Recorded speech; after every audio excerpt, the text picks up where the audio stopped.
como Sara. Dice, como Sara obedecía a Abraham, llamándolo Señor, de la cual vosotras sois hechas hijas, haciendo bien, y no sois espantadas de ningún pavor.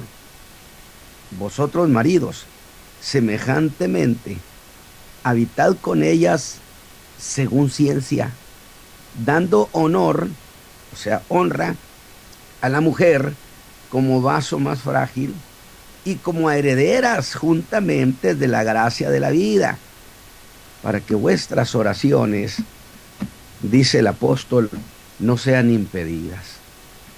Muy bien, pues este pasaje sin duda ha sido tema de muchos seminarios, de muchas predicaciones, y por supuesto que es un pasaje muy importante, pero yo quiero verlo ahora en el contexto en que Pedro lo plantea, esta cuestión de la sujeción de las mujeres a sus maridos. Dije que hemos dejado el capítulo 2 y entramos al capítulo 3. Mis hermanos, pero apenas ponemos nuestro pie en el capítulo 3, y el apóstol nos recibe, por supuesto, en el versículo 1, con estas palabras: asimismo vosotras, mujeres, sed sujetas a vuestros maridos. Estos temas, por supuesto, a veces llegan a ser muy espinosos, particularmente en estos tiempos. Pero yo quiero que nos pongamos en el contexto en que el apóstol Pedro explicó esto. Y pensé, cuando leí esto de Pedro, cuando preparaba esta enseñanza, no creo que en esta ocasión sea necesario que yo vuelva a hablar de esto. Bueno, usted me va a decir cuándo habló de esto, hermano. Bueno, es que recientemente a través de la radio enseñé sobre la carta a los Efesios. Y también hablé de eso. De tal manera que pensé que ya no era necesario hablar más de esto, de la sujeción de las mujeres a sus maridos. Pero desde luego llegué a entender que la razón por la cual Pablo habló a los Efesios sobre este asunto es distinta a la razón que tuvo el apóstol Pedro para hablar de esto mismo en su primera carta. De tal manera que pensé que no era necesario hablar sobre esta cuestión. No por parecerme conflictivo el tema, porque gracias a Dios siempre hemos salido bien librados de un tema tan controversial, sino porque consideré que ya había hablado suficiente de esto en muchas ocasiones y explicado esto de manera muy suficiente. Aunque en mi vida ministerial de 53 años he aprendido esa verdad, que nunca podemos decir que hemos explicado un pasaje de la Escritura tanto que pensemos que ya no es necesario, porque la palabra es inagotable, de tal manera que sería impropio decir que un pasaje ya quedó prácticamente explorado en todos los rincones, puesto que la palabra es infinita, como su autor es infinito. Y digo esto cuando prediqué recientemente sobre eso mismo en la carta que el apóstol Pablo escribió a los Efesios en el capítulo 5, versículos 22 al 33. Y dije que tratar esto de nuevo pues sería repetitivo. Sin embargo, tuve que poner en la balanza una verdad incontrovertible, que toda escritura es inspirada divinamente, inspirada por el Espíritu Santo, y que es útil. Es decir, cuando Pablo habló fue muy útil. Cuando Pedro habla es muy útil y tiene que ser útil esta mañana. Y entonces fue cuando razoné, ¿habrá en este decir de Pedro sobre este mismo asunto novedad alguna del Espíritu? ¿O puedo decir que el Espíritu consideró necesario, por razones muy particulares, que Pedro hablara sobre esto? ¿Habrá, dije, algo adicional que deba ser considerado? Porque este es un tema muy socorrido por muchos predicadores y enseñadores. Así que busqué responder a eso y volví a la carta que Pablo escribió a los Efesios, donde el apóstol habló sobre la sujeción de la mujer al marido. Cosa que por supuesto pues no es ya ninguna novedad. Pero esa ocasión, una cuestión se hizo muy significativa, que el apóstol Pablo no estaba hablando de la mujer y el marido por el simple asunto de hablar de la mujer, de la esposa y el esposo, aunque sí habló de la mujer y su marido, pero hizo la aclaración: esto lo estoy diciendo por Cristo y su iglesia. Alabado sea Dios. Entonces Pablo dice, sí estoy hablando de la mujer y su marido, pero en realidad lo que me interesa es hablar de Cristo y su iglesia. Pero para hablar de Cristo y su iglesia, el apóstol echó mano de la figura del marido y su mujer. Y decía que entre Cristo y su iglesia había una relación de autoridad-sujeción. La iglesia se sujetaba a Cristo y él, Cristo, le daba una vida saludable, que debo interpretarle y decir, le daba calidad de vida como su esposa. Oiga, qué interesante. Entonces ya no es meramente golpeteo, está presentando cuestiones muy trascendentes. La iglesia se sujetaba a Cristo, pero él le daba una vida saludable, le daba calidad de vida como esposa. Pero de esa manera establecía el apóstol una cuestión imposible. ¿Cuál? Que no podía haber entre Cristo y su iglesia una relación saludable si la iglesia no se sujetaba, no se subordinaba a él. Imposible de imposibles. No puede haber una relación saludable sin estas dos cosas. Sin embargo, aunque la relación entre Cristo y su iglesia es la cuestión más importante, el apóstol pone muy en alto lo que yo llamaría el principio de la relación mutua, que llamé luego la sujeción mutua. No la sujeción en un solo sentido, pues no sería sano que ella le perteneciera a él y él no le perteneciera a su mujer. ¿Me escuchó, mi hermano? No sería una relación saludable si el hombre entendiera que su mujer le pertenecía a él, pero que no le pertenecía a su mujer. La pertenencia. Es que la pertenencia, según la idea divina, no es en un solo sentido. Es cosa mutua. Y yo sé que esta mañana espero que sea ministrado su corazón de creyente.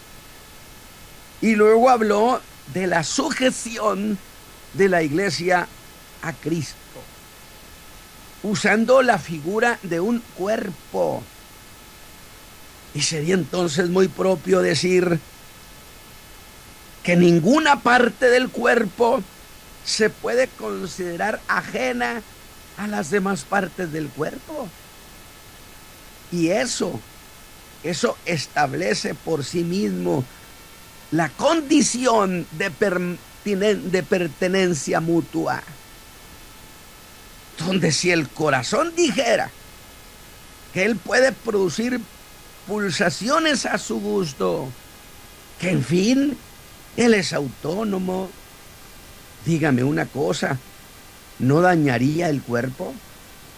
¿Sería ese cuerpo un cuerpo saludable?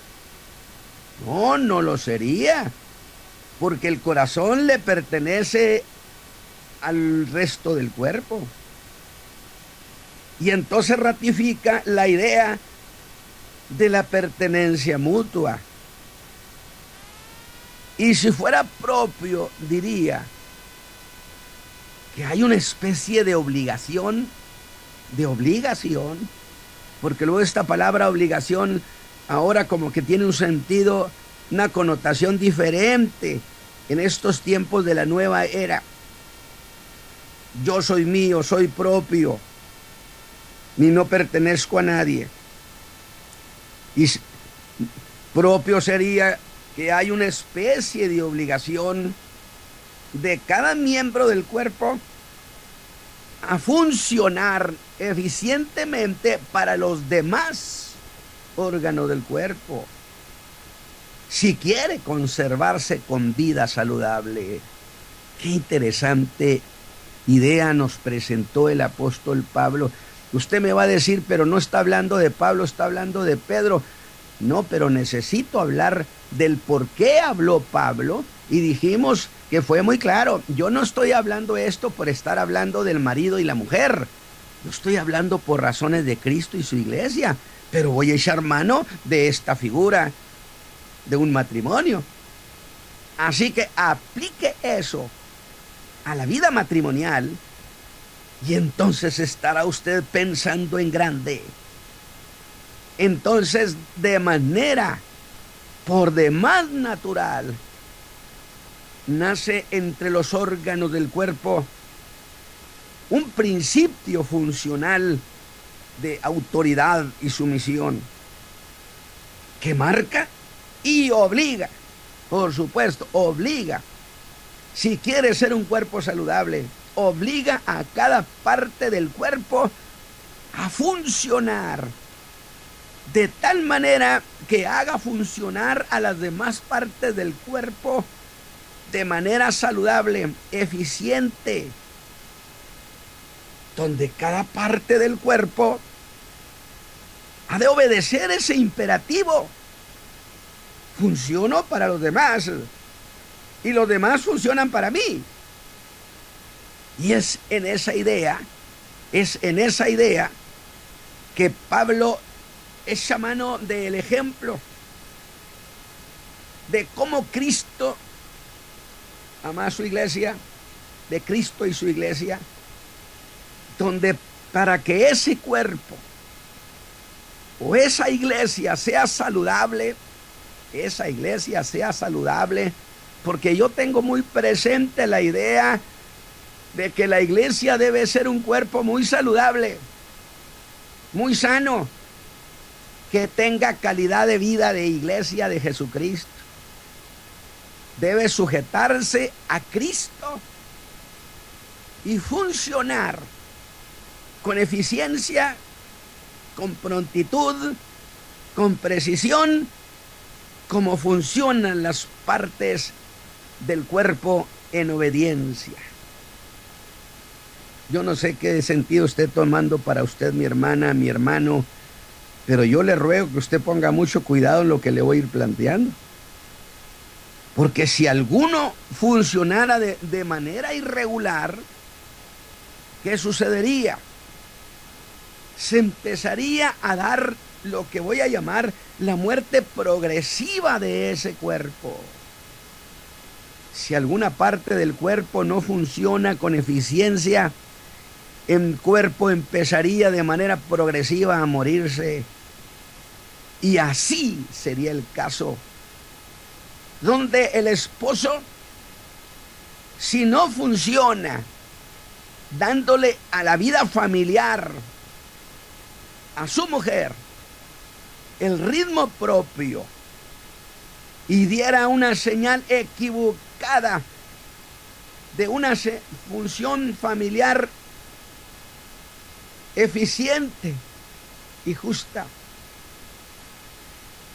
y donde la mujer es una de las partes básicas de la familia, si el hombre da señales de deficiencia y de injusticia y de falta de amor, donde la mujer es una de las partes básicas de la familia, habrá de caer en la irregularidad. Y rápidamente empezaría a darse la muerte progresiva de la familia. ¿Qué le parece la idea de Pablo? No estaba hablando por darle una santa regañada a las mujeres o darle una santa regañada y reproche a los varones. Él está hablando de cosas trascendentes. Y luego vendría la defunción de la familia. Moriría, se acabaría, se destruiría. Por consecuencia, estos mandamientos no son caprichos de religión, ni son caprichos medievales, ni son caprichos de los tiempos antiguos, sino una necesidad para la sobrevivencia del núcleo familiar. Por consecuencia, estos mandamientos son muy saludables. Ese núcleo familiar pertenece a la iglesia.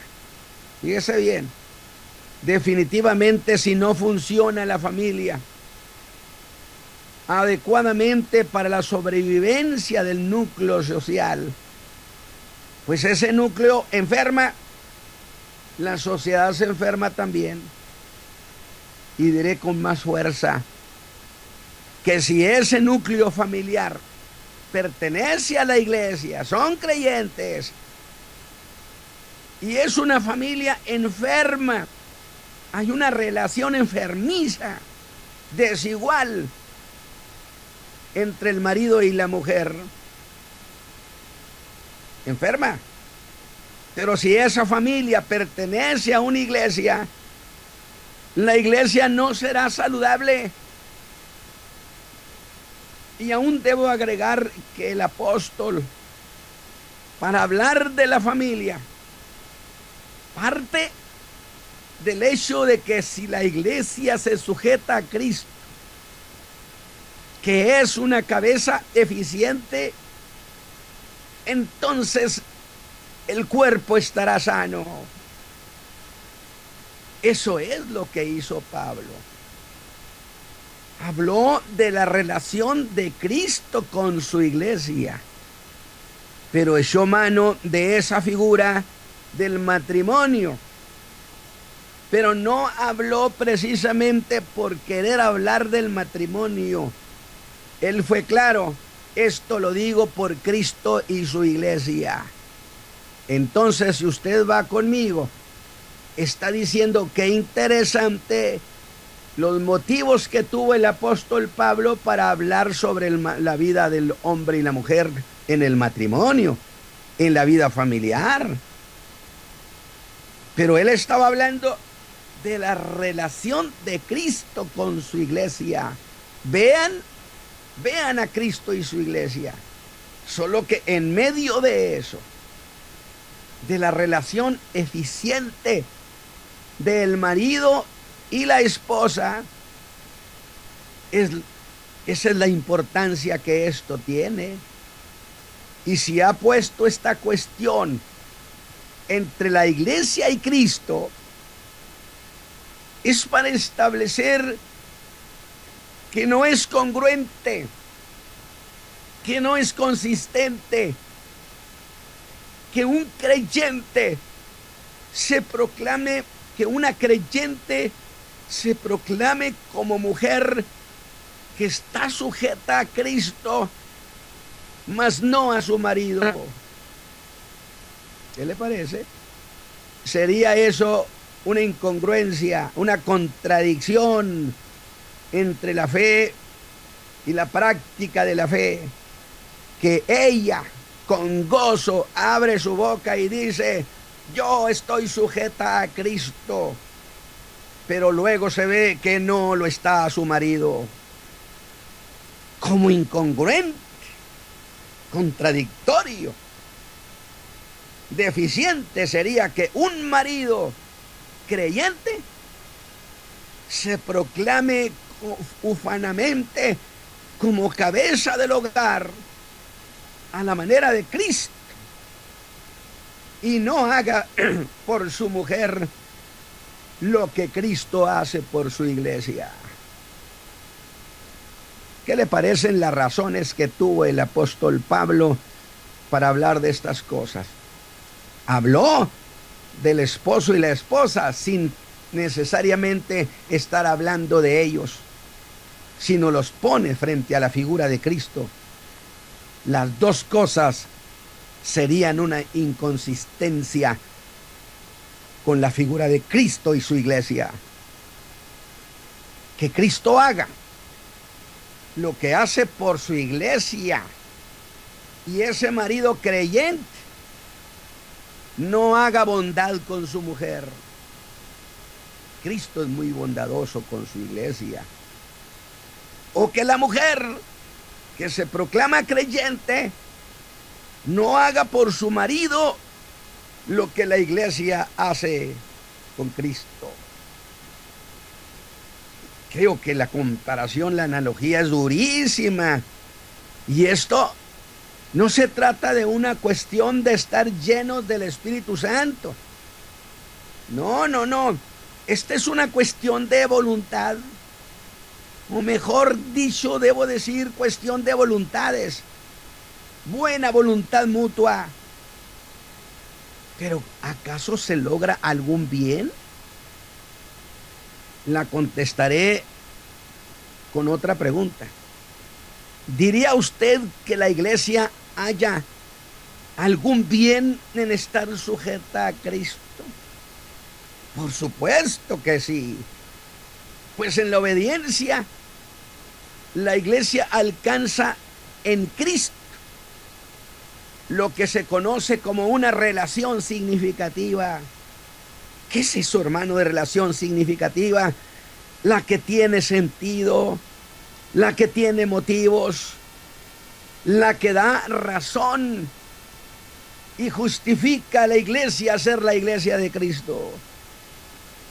Así también, la razón de ser una familia en ese contexto es que Pablo habló de los esposos. Pero aquí le pido disculpa por la digresión que he hecho, viniendo de Pablo cuando estoy con Pedro. Así que vuelvo con Pedro. Ya nos esperó un buen rato. Pero porque no debo predicar lo que dijo Pablo, sino lo que dijo Pedro. Aunque la idea común de los dos es la misma, para que la familia sobreviva exitosamente.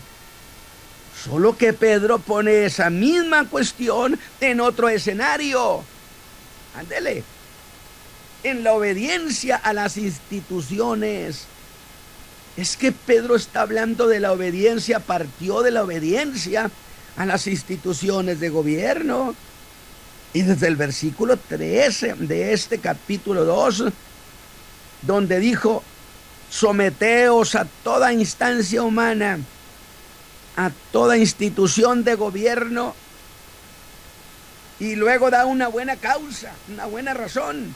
Es decir, la obediencia que tiene buenas razones, como en el matrimonio, la obediencia de la mujer que también le presenta buenas razones. ¿Qué es la causa más grande? Dice: por causa del Señor a lo que yo llamo el motivo eficiente y suficiente, porque una nación sin gobierno se destruye en la anarquía, viene a la nada, se enferma, no sobrevive, porque faltó en ella el principio de la sujeción a la autoridad. Y cuando el ciudadano no se sujeta, cuando a la nada es llevada a su dirección y hace de eso una manera de vivir, no hay forma de sobrevivencia social. Pues dije, ni siquiera, hermano, el universo físico puede mantenerse funcionando adecuadamente después de su creación si sobre él no operan principios físicos. Y si el universo mismo se desintegraría, ¿cómo pensar entonces en una sobrevivencia familiar sin autoridad y sin sujeción? En una sobrevivencia social sin autoridad. Jamás. Y Pedro está hablando de las razones por las cuales les habla a la mujer, porque viene desde decir que se sujete uno a las autoridades. Y viene hablando de la sujeción, y entonces es cuando dice, ay, así mismo vosotras mujeres. Pero Pedro va más allá. Y luego nos llevó de la sujeción a la autoridad a la sujeción laboral. En una idea, ¿cómo podría una nación tener una economía saludable si no hubiera compromiso laboral? Si no hubiera sujeción laboral, ¿cómo habría justicia laboral? Si no hubiera autoridad laboral. Vean lo que en realidad Pedro está tratando con mucha jerarquía este asunto. No está tirando piedras por todos lados. Había dicho, siervos, sujetaos a vuestros amos. Así que de un estado de gobierno, el apóstol Pedro nos llevó a un estado laboral, donde si no hubiera exigencia obligada laboralmente, ¿podría acaso haber alimento, haber grano sobre la tierra de manera oportuna cada año? Evidentemente no lo habría, hermanos, no lo habría. Yo quiero que usted vea qué razones tan preciosas tuvo Pablo y qué razones tan extraordinarias tuvo Pedro. La condición de salud y la condición moral enfermaría, se degradaría, y la familia vendría a su desintegración si no hubiera orden, si no hubiera autoridad, si no hubiera obediencia y sujeción. Porque donde no hay compromisos, hay destrucción. Y esta generación es una generación del no compromiso. Lea lo que las profecías de Pablo: en los últimos días vendrán gentes así. Se destruye una familia donde nadie piensa que tiene compromisos. ¿Qué le parece? ¿Verdad que esto es muy cierto? Si nosotros pensamos en una vida familiar saludable, entre creyentes por lo menos, debe darse ese conjunto de autoridad y sujeción mutua, pero también de bondad mutua. Así como Cristo dice amó la iglesia, así vosotros, maridos, amad a vuestras mujeres.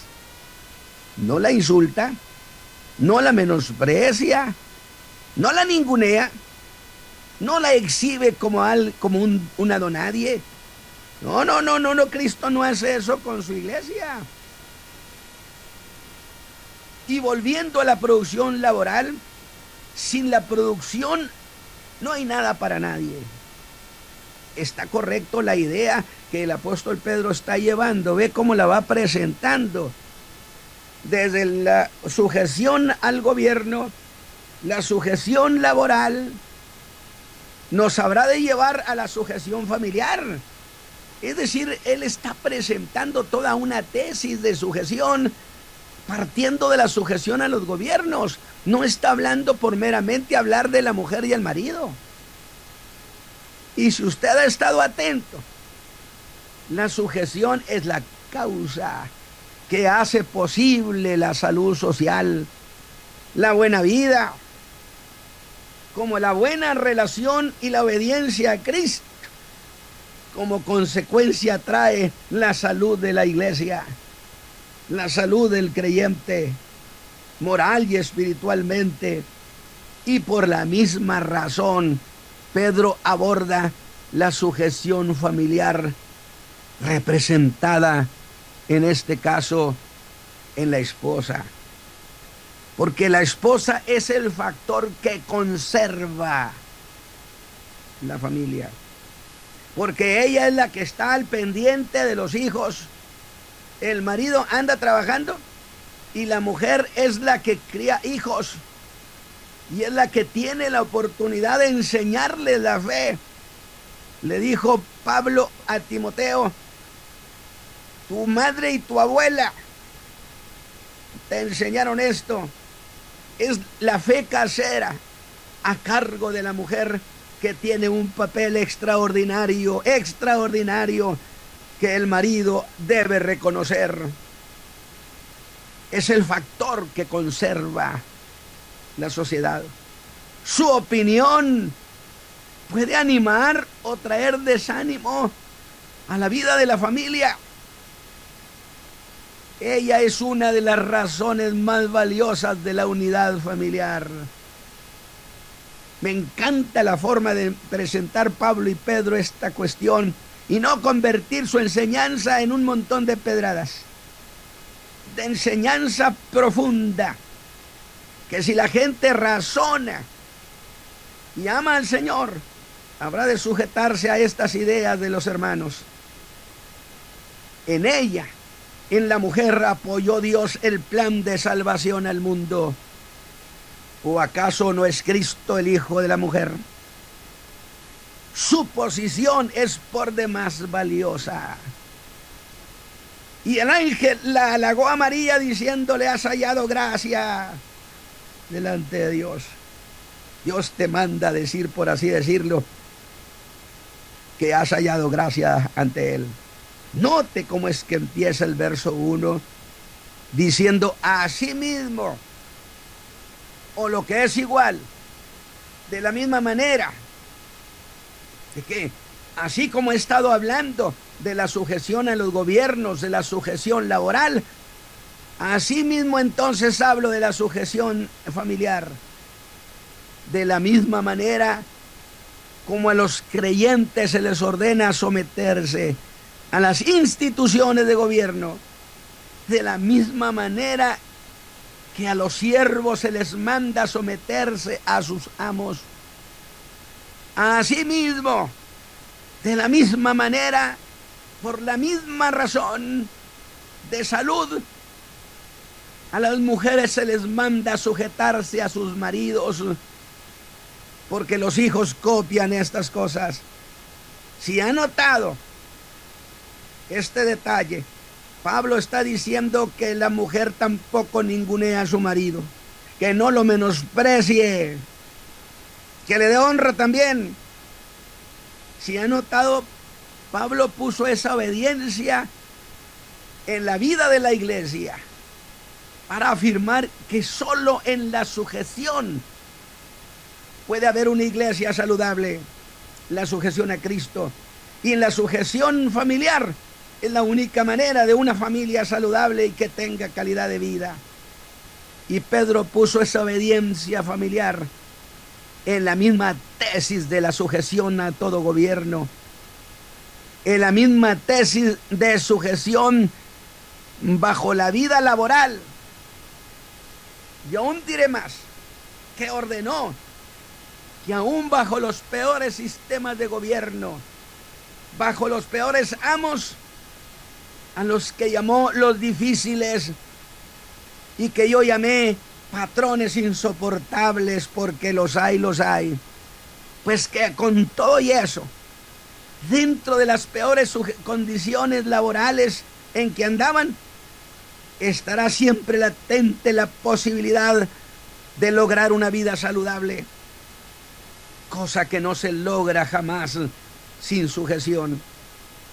Y en esa misma idea es que Pedro habla de aquellas creyentes que tienen maridos no creyentes, algunos muy difíciles, insoportables sin duda, gente que no obedece la palabra, que desespera a las mujeres, su manera de pensar.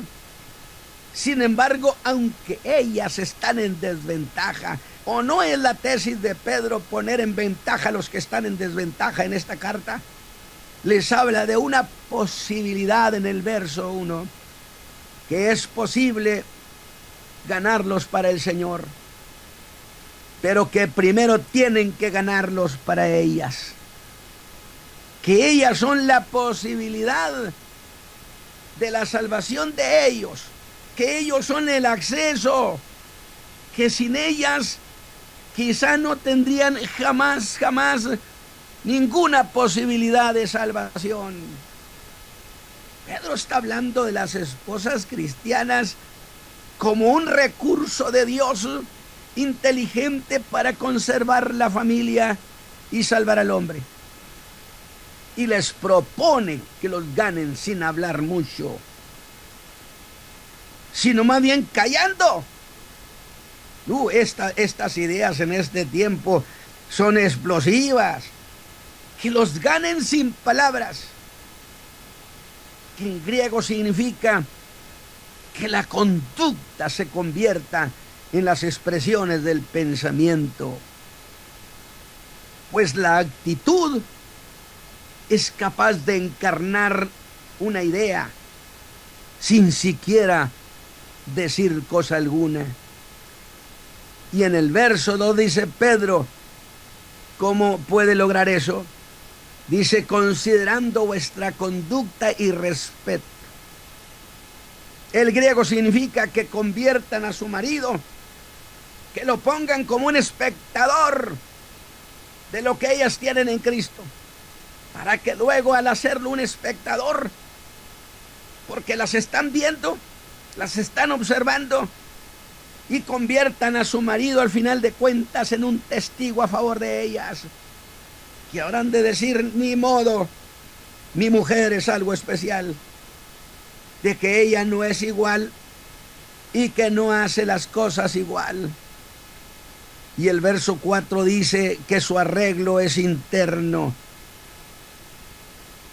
¿sí? En el incorruptible ornato, con un espíritu afable y apacible, que significa una persona de buen carácter. Esa es otra de las cosas que Dios estima. Y es ahí en ese carácter, donde se dan las grandes contradicciones de la fe, de la práctica cristiana. Y yo voy a terminar, aunque voy a entrar en el mensaje siguiente sobre esto. Vosotros, maridos, semejantemente, habitad con ellas según ciencia. Oiga, habitad en ellas según ciencia, hasta parecería que tendrían que estar con ellas como quien tiene un título universitario. Habitad con ellas con ciencia.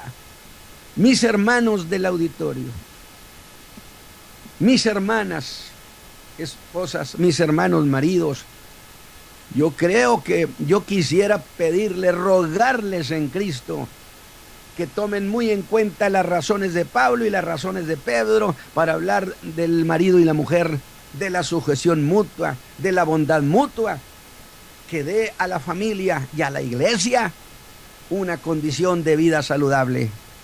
Que Dios me los bendiga, mis hermanos, esta mañana, y ha sido un privilegio para mí estar con ustedes. Hermano Isaí, Dios les bendiga y nos escucharemos el próximo miércoles.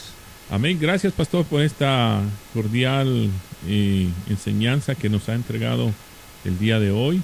Efectivamente, bueno, este es un tema muy necesario para la iglesia, ya que la iglesia está sujetada a Cristo, y una vez que está así, bueno, estará sana, teniendo una relación íntima entre la iglesia y Cristo. Claro que sí, que tendremos muy buenos resultados. Pastor, muchas gracias.